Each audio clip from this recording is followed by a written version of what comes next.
할렐루야.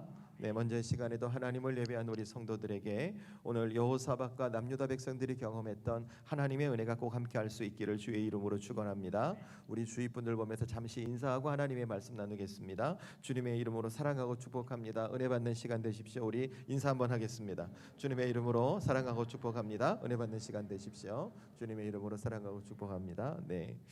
네, 오늘은 함께 읽으신 말씀 역대하 20장 5절에서 13절 말씀을 중심으로 교회 시리즈 6번째 말씀, 교회는 다시 하나님 앞에 서는 공동체여야 합니다라는 제목의 말씀을 나누도록 하겠습니다. 여러분, 오늘 말씀이 제가 12번의 교회 시리즈를 준비하면서 딱 중간의 말씀이라고 생각하시면 좋겠어요. 그러니까 일종의 전환점이 되는 것이죠. 제가 지난주에도 말씀을 드렸고 그 전주에도 말씀을 드렸지만 저는 교회 시리즈 말씀을 시작하면서 그냥 12번 해야겠다 이런 개념이 아니었습니다. 크게 4가지 질문을 갖고, 그러니까 교회는 누구의 것이며 교회는 무엇인가, 그러면 교회는 교회가 되기 위해서 무엇을 놓치지 말아야 하는가, 그 다음은 교회가 어떤 사명을 감당해야 하고 교회를 지키는 성도들은 어떤 삶을 살아가야 하는가, 이 4가지 질문을 갖고 3주씩 말씀을 나눠요. 그래서 오늘까지 말씀을 생각해 보면 저와 여러분이 교회는 누구의 것이었으며 교회가 무엇이었는지, 그 교회 공동체는 무엇을 놓치지 않아야 할 때 교회가 될 수 있는지를 오늘까지 나누게 되는 것이죠. 그리고 이제 여러분에게 전해질 말씀이 무엇이냐면 이제 다음 주부터예요. 그러면 주님의 교회는 어떤 사명을 감당해야 되는가, 여러 가지가 있겠지만 우리에게 가장 중요한, 그리고 그런 주님의 교회를 섬기는 성도들은 어떤 삶을 살아가야 하는가를 또 3번에 걸쳐서 여러분과 나누게 될 것 같습니다. 그래서 저는 이 말씀들을 여러분이 잘 기억하시고 가슴에 담으시기를 원합니다. 왜냐하면 우리가 우리 안에 교회의 본질과 교회의 존재 방식에 대해서 명확하게 세워진 후에 우리가 어떤 사역과 삶을 감당해내고 살아갈 수 있게 되는 것이거든요. 그래서 오늘 말씀을 큰 틀에서 보면 일종의 설교의 방향이 바뀔 수 있는 전환점이 될 수 있다는 것입니다. 그래서 저는 오늘 말씀을 시작하면서 우리 성도들이 지난주에 나눴던 말씀, 그리고 지지난주에 말씀도 같이 연계해서 보시면 좋을 것 같아요. 제가 지난주, 지지난주에 말씀 나누면서 무엇이 교회가 교회되게 하는가, 첫 번째가 이겼죠. 주님의 음성에 민감한 공동체가 교회가 되어야 한다고요. 그거 왜 그러냐면 예수님께서 교회를 세우실 때에 예수님의 음성에 반응한, 주님의 음성이, 말씀이 울려 퍼지는 곳에 교회가 세워졌기 때문에 그래요. 그것을 마태복음 16장의 말씀을 해드렸죠. 예수님께서 제자들에게 너희는 나를 누구냐 물으실 때 예수님의 제자들 중 베드로가 주는 그리스도시요 살아계신 하나님의 아들이십니다 라고 고백하자 예수님께서 그 말씀을 들으시고 이 반석 위에 누구의 교회요? 누구의 교회? 내 교회. 그죠? 내 교회를 세우겠다 말씀하셨어요. 그래서 교회는 특별한 장소나 특별한 위치가 아니라 주님의 음성이 울려 퍼지고 그 음성에 반응한 곳에 세워지는 거죠. 그러니까 교회는 항상 어떻게 해야 돼요? 예수님의 음성에 민감하게 반응하는 거예요. 그러면 그 예수님의 음성에 민감하게 반응해야 할 음성이 무엇일까? 제가 지난주 소아시아 열교교회 계시록 말씀을 바탕으로 회개하라는 말씀에 반응이 된다 그랬어요. 그래서 여러분, 회개를 이렇게 정리해 드렸습니다. 회개는 내가 예수님 앞에 예수님 잘못했습니다 이것을 고백하는 게 아니에요. 예수님 앞에 회개한다는 것은 내가 예수님 앞에서 가려고 했던 방향을 돌려 예수님께서 원하시는 방향으로 내 삶을 수정하고 내 삶을 조정하고 내 사역을, 내 인생을 그렇게 바꾸어가는 것이 회개라고 말씀을 드렸어요. 그래서 여러분, 우리가 하나님 앞에 회개를 놓치지 않으면 안 되는 공동체가 되는 것이죠. 그러면서 제가 이것도 덧붙여 드렸어요. 우리에게 아주 무서운 게 있다고요. 그게 뭐냐면 우리가 믿음과 신앙 안에서 주님이 원하시는 자리에 있기는 하나 살짝 비껴져 있는 자리, 내가 믿음의 테두리에 신앙의 범주 안에 머물러 있지만 주님과 같은 길에 있어도 살짝 벗어나는 것은 매우 위험하다고 말씀드렸어요. 왜 그러냐면 내가 예수님을 떠난 게 아니기 때문에 내가 예수님께 다시 돌아와야 한다는 생각을 못해요.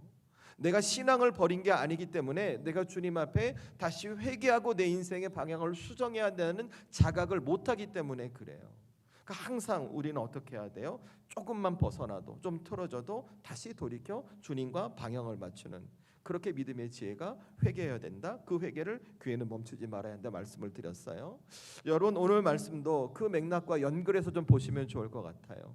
교회는 주님의 음성에 민감하게 반응해야 됩니다. 특별히 회개하라는 주님의 음성에 민감하게 반응하죠. 그러면 그 주님의 음성, 회개하라는 주님의 음성에 민감하게 반응하는 교회는 그러면 최종적으로 어느 곳에 서 있어야 할까요? 어디에 서 있어야 할까요? 다시 하나님 앞에 서 있으셔야 한다는 것입니다. 그래서 여러분 성경을 보시게 되면 회개와 관련된 많은 성경의 구절들이 하는 가리키는 방향이 있어요. 그들이 다시 회개한 이후에 서 있는 방향이 어디냐면 그들의 삶이 먼저가 아니라 사람이나 관계나 어떤 환경이 먼저가 아니라 항상 그들이 하나님 앞에 서 있다는 것입니다. 왜냐하면 그들이 하나님 앞에 그렇게 서 있을 때 일어나는 특별한 은혜가 무엇인가? 하나님의 임재가 일어나기 때문에 그래요. 하나님의 임재, 그의 삶에, 그의 사역의 자리에 하나님의 임하심으로 말미암아 그의 삶이 하나님이 이끌어 가시는 삶이 되고 그의 사역을 하나님이 일하시는 사역이 될 수 있다는 것이죠. 저는 오늘 이 말씀을 준비하면서 오늘 하나님을 예배하고 있는 우리 단백의 성도 한 분 한 분이 이 하나님의 임재를 경험하는 믿음의 삶이 되고 우리 교회가 감당하는 모든 사역들이 하나님의 임재를 경험하는 믿음의 사역이 될 수 있기를 소망합니다. 여러분, 우리가 하나님의 임재를 기억할 때 보통 이렇게 생각을 하죠. 우리 출애굽기 3장에 가면 모세가 하나님을 만나잖아요. 그런데 어떻게 하나님의 임재를 경험해요? 떨기나무에 불이 임해가지고 어떤 특별한 체험, 이렇게 하나님의 임재를 말하잖아요. 여러분, 제가 여러분에게 말씀드리는 그런 하나님의 임재를 말씀드리는 게 아니에요. 물론 그것도 하나님의 임재겠죠. 그런데 제가 말하는 하나님의 임재는 우리 성도들이 살아가는 일상의 삶 속에서 여러분이 교회에서 감당하는 사역의 자리에서 여러분에게 이 고백이 나오는 것이죠. 아, 이거 하나님이 하셨구나. 아, 이거 하나님이 이끌어 가셨구나. 아, 하나님이 만들어 가셨구나라는 이 믿음의 고백이 나오는 거예요. 여러분, 우리의 삶과 우리의 사역을 잘 생각해 보세요. 저와 여러분이 개인적으로 일상의 삶을 살아갑니다. 그리고 각자의 맡은 직분과 믿음의 분량대로 교회에서 사역을 감당하죠. 그러나 그 이면에는 우리가 개인의 삶을 살아가고 우리가 어떤 사역을 감당할 때 우리는 개인의 삶을 살아가는 게 아닌 거죠. 우리가 어떤 사역을 할 때 내 뜻대로 하지 않는 거죠. 왜? 저와 여러분이 하나님의 자녀라는 예수님의 십자가로 구원받은 영적인 신분으로 살아가기에 우리의 삶은 하나님과 함께 사는 삶이 되는 거예요.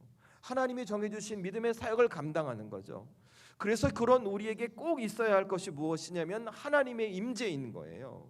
우리가 살아가는 믿음의 삶 속에 여러분이 살아가는 사역하는 그 사역의 자리에서 아, 이거 하나님이 하셨구나, 내가 하지만 내가 하는 일이 아니었구나라고 여러분이 고백될 수 있어야 한다는 것입니다.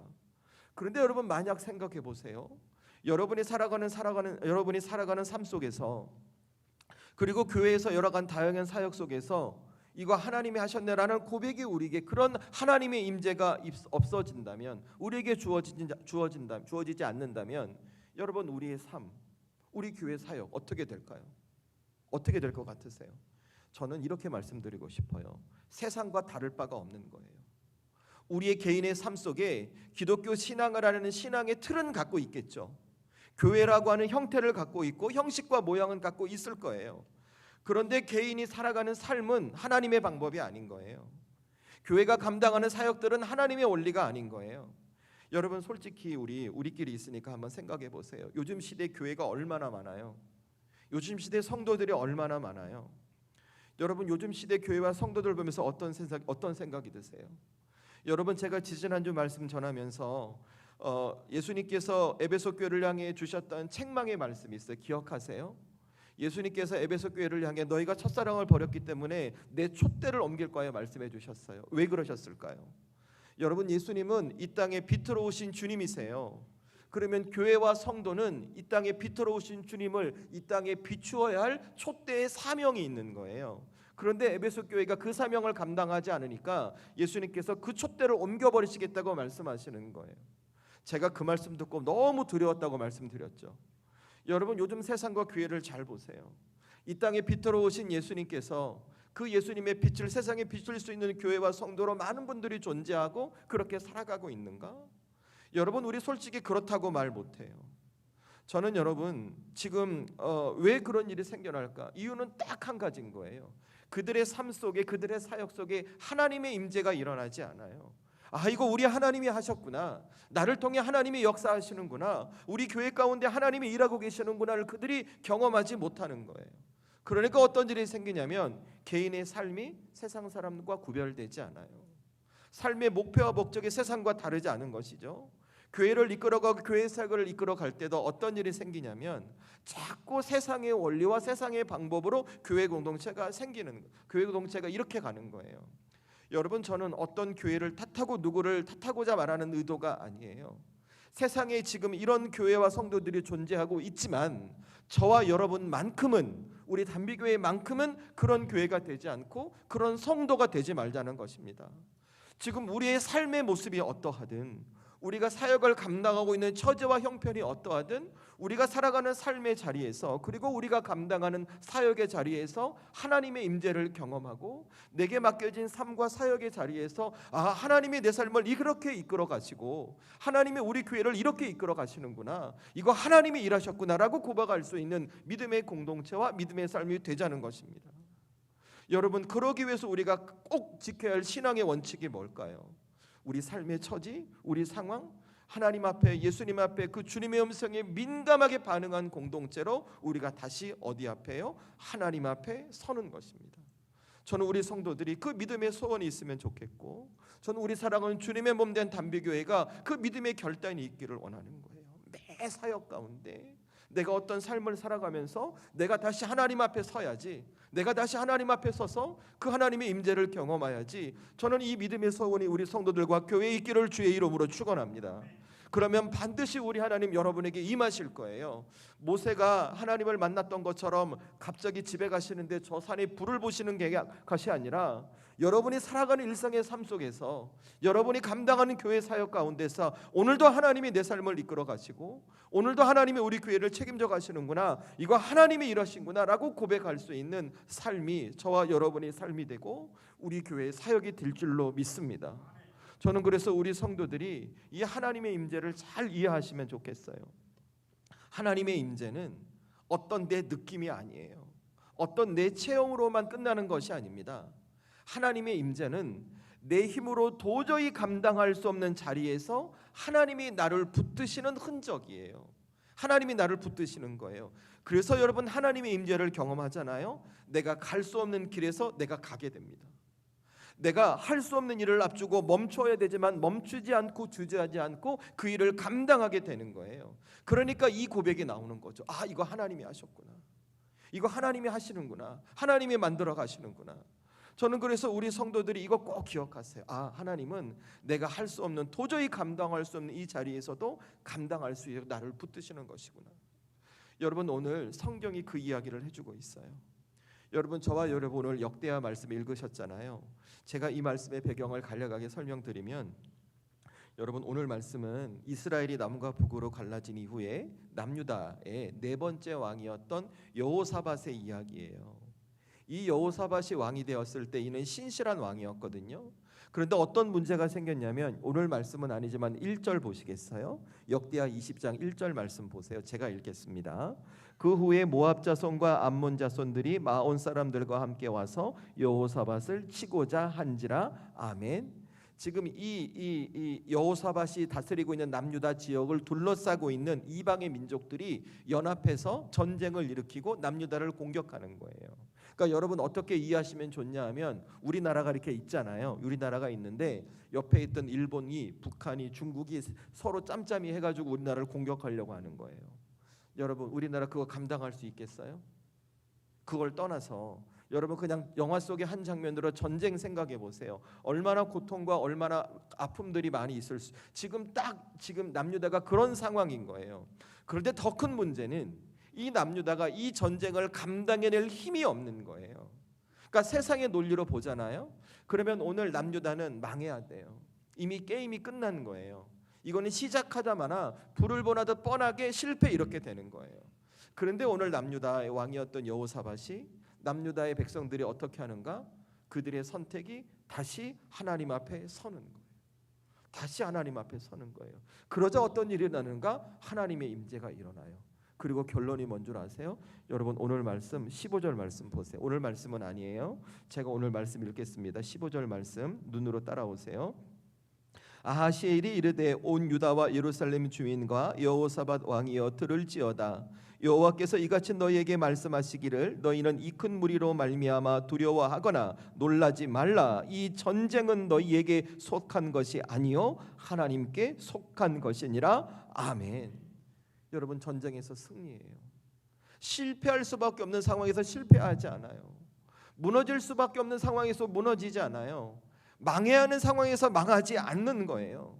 그들의 삶 속에 하나님의 임재가 일어나 그 어려운 상황을 극복하고 새로운 삶을 살아갈 수 있는 주님의 역사를 경험하는 거예요. 여러분이 이들이 실패하지 않고 승리를 경험할 수 있었던 이유가 뭔지 아세요? 오늘 여호사밧 왕이 남유다 공동체가 모두가 하나님 앞에 섰기 때문에 그러는 거예요. 그래서 그들에게 하나님의 임재가 일어났던 것이죠. 여러분, 저는 우리 교회 성도들이 그랬으면 좋겠어요. 여러분의 삶을 살아가면서 전 우리 교회가 그랬으면 좋겠어요. 우리 단빛교회 공동체가. 여러분, 우리 솔직해지십시다. 대답은 하지 마시고 눈만 깜빡이시면 돼요. 여러분, 힘드시죠? 안 힘드시는 분은 목사님 저는 너무나 평안하고 행복하고 걱정 근심이 아무것도 없습니다라는 분은 눈 깜빡이지 마세요. 다 깜빡였어요. 지금 다 힘든 거예요. 새해가 되었지만 여전히 내 삶엔 걱정이 있어요. 새해가 되었지만 여전히 내가 풀어갈 수 없는 삶의 문제가 있어요. 내가 감당할 수 없어 속으로 끙끙 앓고 있는 문제가 있단 말이에요. 그럼에도 불구하고 저와 여러분의 삶에 우리 교회의 상황 속에 그 하나님의 임재가 일어난다면 어떻게 될까요? 저는 달라질 거라 확신합니다. 오늘 여호사밧과 남유대 공동체가 무너질 수밖에 없는 상황에서도 무너지 않고 그들의 새로운 것을 기대할 수 있었던 것처럼 저와 여러분의 삶에도, 그리고 우리 교회 가운데도 하나님이 임재하심으로 말미암아 이 땅에 진짜 교회가 교회되는 모습, 성도가 성도되는 모습, 그렇게 우리의 삶을 지키시는 하나님의 임재가, 그리고 우리가 고백되는 이거 하나님이 하셨어라고 고백할 수 있는 주의 은혜가 우리 성도들에게 꼭 임하게 될 줄로 믿습니다. 그런데 저는 우리 성도들이 이 아침에 이 말씀을 들으면서 이렇게 결단하시면 좋을 것 같아요. 내가 올 한 해 다시 하나님 앞에 서야겠다. 내가 주님의 음성에 민감하게 반응하는 성도로, 교회로서 하나님 앞에 다시 서서 그 주님의 임재를 경험하고 주님과 살아가는 복된 삶이 되어야 되겠다라고 여러분이 결단하고 서원하시는 거예요. 저는 우리 사랑하는 성도들에게 이 믿음의 소원 가운데, 여러분의 삶 가운데, 교회 사역 가운데 주님의 임재가 일어나는 주의 역사가 일어날 수 있기를 주의 이름으로 축원합니다. 자, 그러면 여러분, 오늘 말씀을 통해 우리가 하나님의 음성, 그 주님의 음성에 민감하게 반응하는 공동체와 성도로 다시 하나님 앞에 선다는 것은 뭘 말하는 걸까요? 제가 여러분에게 세 가지 말씀드릴게요. 첫 번째는 이것입니다. 우리가 하나님 앞에 선다는 것은 내가 하나님 앞에 서서 내가 내 방법을 내려놓는 거예요. 여러분, 이 말씀 오해하시면 안 돼요. 내 방법을 내려놓는다는 것은 내 삶을 내가 포기한다는 말이 아니에요. 내가 생각이 없다는 말이 아니에요. 내가 내 삶 열심히 살아야 해요. 우리가 살아가는 삶의 자리, 사역의 자리에서, 그러나 내 바람과 내 기대가 아니라 하나님께서 인도하심과 하나님의 역사하심을 먼저 앞에 두고 살아간다는 말이에요. 제가 청년들에게도 오늘 청년들 예배 드리지만 제가 작년까지 청년했잖아요. 마지막 때 이 얘기했어요. 실력 있는 그리스도인되라고요. 공부 열심히 하라고요. 목숨 걸고 하라고요. 여러분, 내가 가만히 있으면 하나님 쓰실 것 같아요? 안 써요. 내가 가진 것을 하나님이 쓰시는 거예요. 그래서 내가 내 방법을 내려놓는 거예요. 내가 실력을 키우고 능력을 키우고 내 결론과 내 방법을 내려놓고 하나님이 나를 쓰실 수 있도록 나를 열어놓는 거예요. 그래야 그 하나님이 내게 들어와 하나님의 일하심을 나의 삶 속에서 사역 가운데 만들어 가세요. 그래서 학생들은 공부 열심히 해야 돼요. 최선을 다해서 해야 돼요. 그들의 성적 1등, 2등 중요한 게 아니에요. 성실하게. 여러분, 오늘 말씀도 마찬가지예요. 여러분, 하나님의 임재는요, 어떤 것이냐면 자기 것을 내려놓은 사람들에게 주어지는 특별한 은혜예요. 그래서 제가 성경을 찾아보니까 하나님의 임재를 경험했던 사람들의 공통점이 무엇인가? 자기의 것이 없어요. 자기는 있으되 자기의 에고가 없어요. 여러분, 예컨대 제가 조금 전에 아까 모세 얘기해 드렸으니까, 모세가 출애굽기 3장에서 하나님을 다시 만날 때를 잘 생각해 보세요. 모세의 원래 신분이 애굽의 왕자였어요. 그렇죠? 그런데 그가 왜 광야로 도망쳐서 그 광야에서 40년 동안 불황아처럼 살아가게 되었을까요? 여러분, 그 이유 아시죠? 애굽의 왕자로 모세가 있을 때에 모세는 자기 동족인 히브리 사람을 위해서 자기 힘과 권력으로 애굽 사람을 죽이게 돼요. 살인자가 되죠. 그래서 도망치게 되는 거예요. 그러면 생각해 보세요. 모세가 출애굽기 3장에서 하나님의 임재를 경험하고 하나님을 다시 만나기까지 그는 어떤 사람이었어요? 그는 자기가 가진 힘과 능력으로 자기의 문제를 해결해 가려고 했던 사람이라는 거예요. 모세는 자기 것이 강했던 사람인 것이죠. 그런데 그가 출애굽기 3장에서 다시 떨기나무에 임재하시는 하나님을 만날 때를 생각해 보세요. 모세에 뭐가 있어요? 아무것도 없어요. 모세가 가지고 있는 것이라곤 자기의 삶을 지탱해 줄 수 있는 지팡이 하나밖에 없어요. 그나마 발을 보호해 줄 신발이 다예요. 그때 하나님 모세를 만나자마자 뭐라고 하셨어요? 네 신을 벗으라 이렇게 말씀하시죠. 뭐라고 말씀하시는 걸까요? 다 내려놓으라는 거예요. 하나님을 만난 너는 내 앞에서 다 내려놓으라는 거예요. 그렇게 하나님께서 모세를 애굽으로 보내세요. 그리고 출애굽시키시고 결국 이 모세라는 사람을 이스라엘의 위대한 영적 지도자로 만들어 버리시는 거예요. 여러분 오늘 성경의 여호사밧도 똑같아요. 제가 오늘 말씀의 배경 말씀드렸지만 지금은 전쟁이 났다니까요. 여호사밧과 남유다가 감당할 수 없는 큰 위기의 상황이 그들에게 처해져 있어요. 더 큰 문제는 이 문제를 해결할 수 있는 방법이 없는 거예요. 그런데 그들이 하나님 앞에 딱 섰어요. 그러면 여러분이라고 가정해 보십시다. 내가 위기의 상황에 하나님 앞에 서서 하나님 앞에 어떤 말을 할 수 있을까요? 내가 남유다의 왕이에요. 내가 이스라엘 백성이에요. 남유다 백성이에요. 여러분 일반적인 왕이라면 이렇게 말할 수 있지 않을까요? 하나님 하늘에 불을 내려주세요.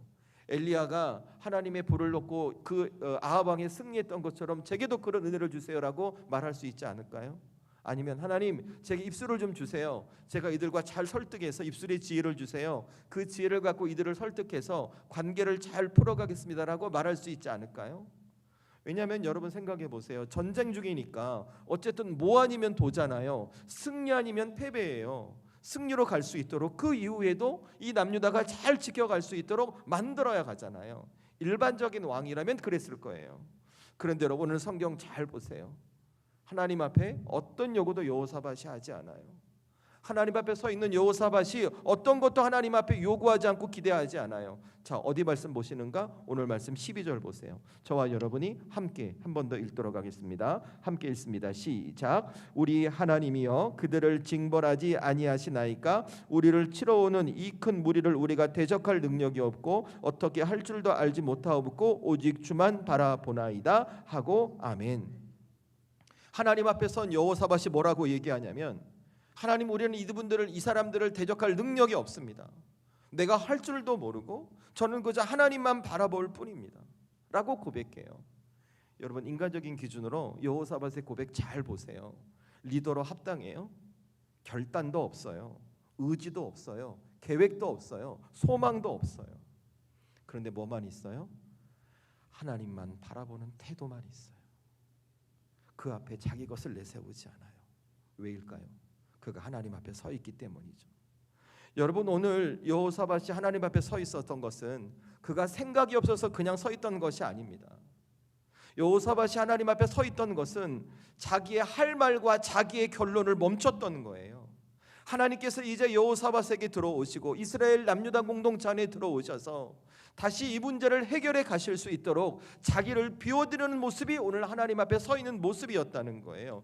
그래서 여호사밧에게는 자기의 계산이 필요 없어요. 자기의 전략이 필요 없어요. 자기의 결단과 자기의 말이 필요 없던 거예요. 그저 하나님 앞에 내어드릴 수 있는 그 비움이 완료가 되면, 내 것을 내려놓는 그 내려놓음이 완료가 되면 이때 하나님의 임재가 일어나 그 상황을 해결해 가시는 것을 오늘 성경이 말해주고 있는 것이죠. 그래서 여러분 성경을 잘 보시잖아요. 이 하나님의 임재가 일어났다 그래서 여호사밧이 감당해야 할 전쟁이 끝난 게 아니에요. 여전히 그는 두려워요. 막막한 상황이 있단 말이에요. 그대로 존재하고 있어요. 그런데 여러분 어떤 힘이 생겨요? 그것을 이겨낼 힘이 생기는 거예요. 하나님의 음성이 들리는 거예요. 이 전쟁은 너희에게 속한 것이 아니라 하나님께 속한 것이다라고 말씀하시는 주님의 음성을 듣게 되는 거예요. 그러니 용기가 생겨요. 왜일까요? 이 전쟁이 내게 속했다는 말이 어떤 것일까요? 하나님이 그 전쟁 가운데 개입하셔서 이 상대방 적군들을 한 번에 다 쓸어버리셨다 이런 뜻일까요? 아니에요. 여호사밧이 하나님 앞에 서서 자기의 주도권, 자기 것을 내려놨기 때문에 이 주도권을 하나님이 주셨다는 거예요. 전쟁의 주인이 하나님이 되어 주셨다는 뜻인 거예요. 결과가 어때요? 당연히 승리할 수밖에 없는 거죠. 여러분 이것이 하나님의 임재인 거예요. 여러분 하나님의 임재는 내 문제가 사라지는 게 아니에요. 하나님의 임재는 여전히 문제 있지만 그 문제 앞에 내 방법과 내 생각을 내려놓고 믿음으로 섰을 때 그 문제를 나 대신 해결해 가시는 하나님의 은혜를 경험하는 게 하나님의 임재인 거예요. 저는 오늘 이 아침에 우리 사랑하는 성도들이 이 하나님의 임재를 경험할 수 있기를 주의 이름으로 축원합니다. 여러분의 삶에 문제 있잖아요. 걱정 있잖아요. 근심 있잖아요. 그 문제 속에 하나님이 들어오셔야 하는 거예요. 그래서 내가 내 방법을 내려놓는 거예요. 내 결정, 내 판단, 내 계획을 내려놓는 거예요. 여러분, 교회 사역도 마찬가지예요. 저는 우리 교회 성도들이 그렇게 하나님의 임재를 경험하고 우리 교회 각 기관들이 이 하나님의 임재를 경험하면 좋을 것 같아요. 부서들, 기관들, 구역들 다 임재를 경험하는 거예요. 그래서 우리가 이 아침에 가져야 할 신앙의 태도가 뭔지 아세요? 여러분의 경험을 내려놓으셔야 돼요. 여러분의 판단을 내려놓으셔야 돼요. 여러분의 계산을 내려놓으셔야 돼요. 여러분이 살아온 삶의 방식을 내려놓으셔야 돼요. 개인의 삶을 살아가며 교회의 사역을 이어가며 이런 얘기 하지 마세요. 과거는 이랬는데 라는 말씀들, 과거를 기준으로 지금을 재단하지 마시라는 거예요. 왠지 아세요? 하나님은 늘 새로운 길을 여시는 분이에요. 하나님이 인도하시면 우리가 살아오는 경험대로 인도해 가시는 게 아니에요. 물론 우리의 과거의 경험이 지금을 지켜줄 때도 있어요. 그런데 그 과거의 경험이 지나치잖아요. 우리 삶을 인도해 가시는 하나님의 인도하심에 장애가 될 수 있다는 거예요. 그것이 우리를 가두어 버려요. 그래서 여러분 이거 기억하세요. 내가 하나님 앞에 내가 내 것을 내려놓는다는 것, 내가 무능해지는 게 아니에요. 오히려 하나님께서 내게 들어와 나를 통해 일하실 수 있도록 내 손에 있는 내 것을 내가 내려놓고 내가 하나님을 붙잡는 거예요. 하나님이 나와 함께 일하시는 거예요. 그러니 여러분, 이 아침 우리가 오늘 하나님을 예배하면서 저와 여러분이 가져야 할 신앙의 선택과 결정은 무엇일까요? 그 결단은 딱 하나예요. 하나님, 제가 하나님 제 것 내려놓겠습니다. 제 방식, 제 경험, 제 판단, 제 계획 내려놓고 그저 주님이 들어와 저를 일할 수 있도록 저를 비우겠습니다 라는 믿음의 태도가 저와 여러분에게 있어야 한다는 것이죠. 전 우리 사랑하는 성도들에게 이 신앙의 태도가 있기를 주의 이름으로 축원합니다. 그러면 여러분의 삶에 하나님의 임재가 일어나지 말라 그래도 하나님의 임재가 일어나요. 여러분 자녀들 아무것도 없을 때 여러분 그냥 두세요? 어떻게든 채워주시죠. 우리 하나님도 똑같아요. 저는 우리 사랑하는 성도들이 올 한 해를 살아가고 앞으로의 인생을 살아가면서 우리 교회 사역을 감당하면서 이 주님의 역사, 이 임재를 경험할 수 있기를 간절히 소망합니다. 그래서 두 번째 이거 기억하세요. 우리가 하나님 앞에 선다는 것은 내게 주어진 상황보다 하나님을 먼저 보는 거예요. 먼저 내 시야에 들어올 때 빨리 시야를 돌려서 하나님을 보는 거예요. 저는 우리 성도들이 오늘 성경 이야기를 다시 잘 생각해 보시면 좋겠어요. 제가 말씀드렸죠. 오늘 남유다가 모압과 암몬, 마온의 연합금 때문에 큰 위기에 빠졌다고. 그러니까 사실 생각해 보면 오늘 여호사밧이 자기의 방법을 내려놓고 하나님 앞에 섰다 그래서 이 문제가 지금 당장 해결된 게 아니에요. 여전히 여호사밧의 코앞에는 전쟁의 위기가 있습니다. 이 전쟁의 위기는 현재 진행 중인 거예요. 여러분 이거 남유다 사람들의 입장에서도 생각해 보세요. 지금 막 전쟁이 일어나려고 하고 그런 위기가 생긴다고 생각해 보세요. 마음이 어떨까요? 불안하겠죠. 초조하겠죠. 뭔가 막 흔들리는 모습을 보이겠죠. 그죠? 근데 여러분 성경 잘 보세요. 오늘 이 전쟁의 두려움 앞에 여호사밧과 남유다의 백성들이 어떤 태도를 갖고 있는가? 그들이 경거망동하지 않아요. 하나님을 원망하거나 하나님을 불평하거나 누구 탓을 하거나 지금의 일로 앞날을 부정적으로 말하지 않아요. 제가 보기엔 오히려 이해가 되지 않을 만큼 침착한 모습으로 이 자리를 지켜가요. 여러분 제가 제 이야기 하나 해드릴게요. 제가 고등학교 2학년 때인 것 같아요. 아주 오래된 얘기죠. 저희 아버님 현역 군인이신 거 아셨죠, 그죠? 현역으로 저기 전방에서 근무하시는데 어느 날 오후에 이렇게 방학된 것 같아요. 어머니한테 전화 왔어요. 하는 얘기가 뭐냐면 여보 당신 지금 가서 마트 가서 쌀을 좀 사고 우리 휴대용 번호 브루스타 그러잖아요, 그죠? 그때 이게 휴대용 가스 있잖아. 그거 좀 사고 그 다음에 이렇게 라면도 좀 사고 한 달 정도 식량을 좀 준비해놔 이 얘기를 하는 거예요. 여러분 생각해 보세요. 전방에 근무하시는 아버님이 갑자기 집에 전화해서 식량을 준비하라. 지금 뭐 날 수 있다는 거예요? 전쟁 날 수 있다는 거죠. 두려운 거예요. 겁이 나는 거예요. 계속 뉴스 틀어보고 라디오 돌려보고 기사는 안 나고 뉴스는 안 나와요. 물론 그게 3일 만에 괜찮아졌어 이렇게 듣기는 했어요. 여러분 이 이야기를 들어도 저는 두렵고 걱정이 됐어요. 하물며 여러분 오늘 남유다 백성들 여호사밧 요 앞에까지 대군대가 쳐들어왔다니까요. 여러분 말이 전쟁이지 그 당시에는 우리로 말하자면 뭐 이렇게 철기 청동기 시대잖아요. 칼로 막 베고 이런 싸움이잖아요. 그거 얼마나 고통스럽겠냐고요, 그죠? 두렵지 않을까요? 당연히 불안하고 초제하고 고민해야죠. 그런데 성경을 보면 흔들리지 않아요. 여호사밧도 굳건히 서 있고 이 남유다 백성들도 굳건히 서서 그 문제를 해결해 가는 거예요. 그 이유가 뭘까? 그 방법이 뭘까? 그 답이 12절에 있다는 것이죠. 여러분 12절 제가 다시 읽을게요. 눈으로 따라오세요. 우리 하나님이여 그들을 징벌하지 아니하시나이까? 우리를 치러오는 이 큰 무리를 우리가 대적할 능력이 없고 어떻게 할 줄도 알지 못하옵고 오직 주만 바라보나이다 하고 아멘. 여러분 여호사밧과 남유다 백성들이 지금 뭐 하고 있대요? 오직 누구만 봐요? 주만 바라본대요. 여러분 이것은 남유다가 체념했다는 말이 아니에요. 여호사밧이 포기했다는 말이 아니에요. 지금 여호사밧과 남유다에게 큰 위기의 상황이 있지만 그들의 시선을 돌려 하나님께 시선을 고정했다는 말이에요. 그래서 여러분 이 말씀을 통해 우리가 무엇을 깨달아야 되냐면 전쟁을 보다가 하나님을 본 게 아니에요. 전쟁의 순간이 되려고 할 때 그들이 먼저 누구를 찾아갔는가? 하나님을 바라볼 수 있었다는 거예요. 그래서 여러분 전쟁이 사라졌기 때문에 그들이 두려워하지 않았던 것이 아니라 여전히 전쟁도 있고 두려움도 있었지만 그들이 하나님을 먼저 보았기 때문에 그 전쟁의 두려움이 이들을 지배하지 못했던 거예요. 이해되세요? 그래서 여러분 오늘 여호사밧의 언어를 잘 보세요. 두려움의 언어가 없어요. 부정적의 언어가 없어요. 근심의 언어가 없어요. 망설임의 언어가 없어요. 왜 그럴까요? 그의 시선이 하나님께 고정되어 있기 때문에. 그래서 여러분 하나님 앞에 선다는 것은 다른 것이 아니라 내 삶에 문제가 있음에도 불구하고 내가 먼저 하나님 앞에 시선을 고정하는 거예요. 그래서 여러분 하나님에 선다는 것 내 상황 무시하는 거 아니에요. 하나님 먼저 보는 선택이고 내 앞에 문제보다 나를 붙드시는 하나님을 내 앞에 두는 결정인 것이죠. 저는 먼저 오늘 이 아침에 우리 살아가는 성도들의 믿음의 삶이 그랬으면 좋겠어요. 우리 교회의 사역이 그랬으면 좋겠어요. 여러분 하나님의 임재는 내 문제가 사라지는 것만이 임재가 아니에요. 내 문제는 그대로 있음에도 내가 하나님을 바라볼 때 그 문제를 해결해 가시는 하나님의 은혜를 경험하는 게 임재는 거예요. 여러분 사실 저도 그래요.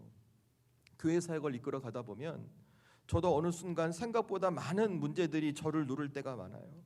아마 우리 성도들도 그럴 거예요. 그러니까 우리 마음속에 우리 입술에서 어떤 말이 나오냐면 사람이 부족한데 될까? 이거 여건이 안 되는데 할 수 있을까? 지금은 때가 아닌 것 같은데 어렵겠다 기다리자. 현실적으로 자꾸 타협하는 말들. 물론 이 말들이 틀린 말은 아닙니다. 따지고 보면 문제 정확하게 보는 거죠. 분별력 있는 말인 거죠. 그런데 여러분 우리가 믿음의 삶을 살아가고 교회 사역을 하면서 이런 현실적인 말들이 자꾸 우리가 하나님보다 먼저 많이 나오게 되잖아요. 하나님의 임재가 우리에게서 멀어져요. 여러분 오늘 이 남유다와 여호사밧이 우리와 달랐던 점이 바로 이 지점인 거예요. 그들의 현실의 상황을 가볍게 여기지 않았어요. 그들의 어려움을 모른 척했던 것도 아니에요.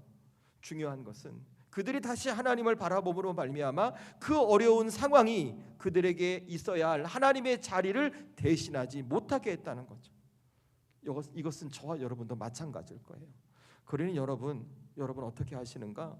여러분이 살아가는 개인의 삶을 살아가시면서 교회에서 맡겨진 사명을 감당하시면서 여러분이 마음속으로 이 결단하는 거예요.